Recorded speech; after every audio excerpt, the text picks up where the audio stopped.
embarrassed. Anybody who's been sitting near me knows how nervous I am about this.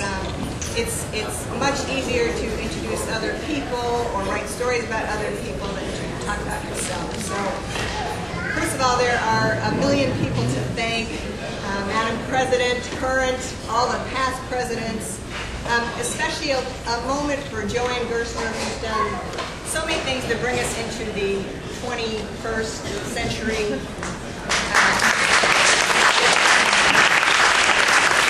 For those of us who started in a ballroom in Oakland, you can't even imagine what it's like to now have our own PR agency. All the officers, all the committees, Lydia and her committee, I don't know where you are, but I haven't heard a bad word. You've done a fantastic job. Thank you for that. Raina and her committee, anybody who had anything to do with me being nominated or selected for this award. Dear Amy, where are you?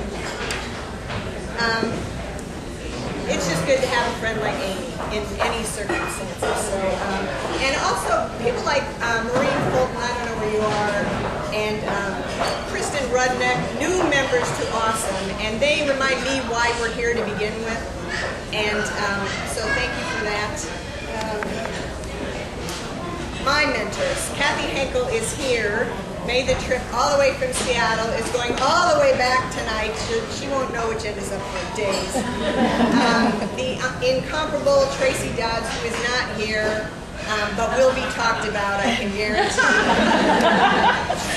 Has been already. I should have probably started with the Plain Dealer and ESPN for sponsoring the luncheon.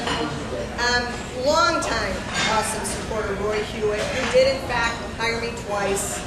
I have to say, as excited as I was, he might have been as excited, if not more excited, to learn that I had won this award. All my colleagues at the Plain Dealer and the many papers I've worked for, but I will not name them all. A very, very special thank you to my husband, Gene.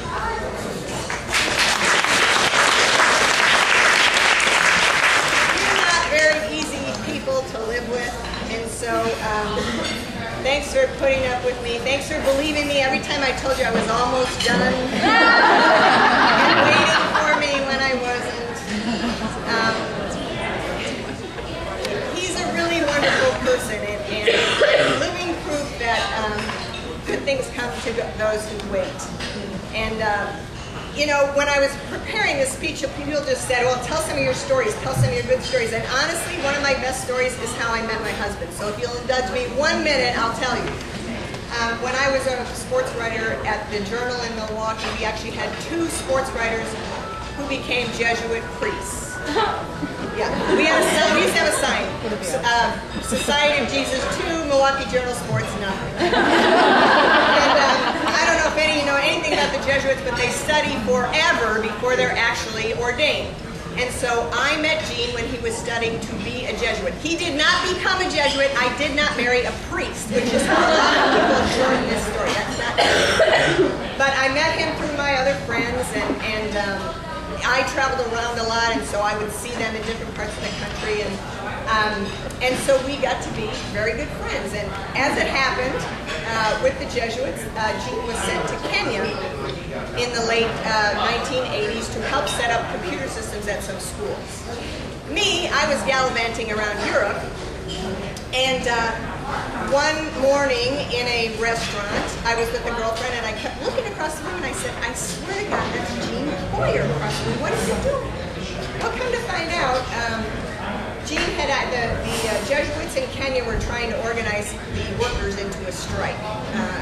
The situation was very worse than we had ever known.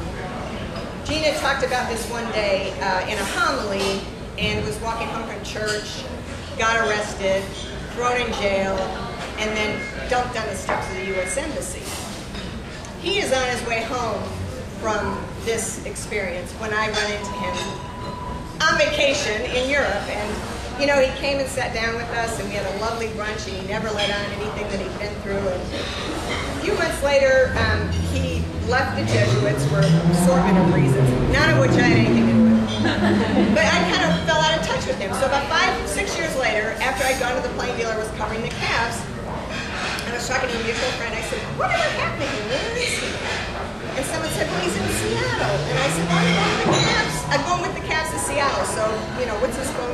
in those days I think I actually wrote him a letter. And that was in January of 1997, and then we got married in July of 1991. So it has a happy ending, but he was not a priest, so you can tell us.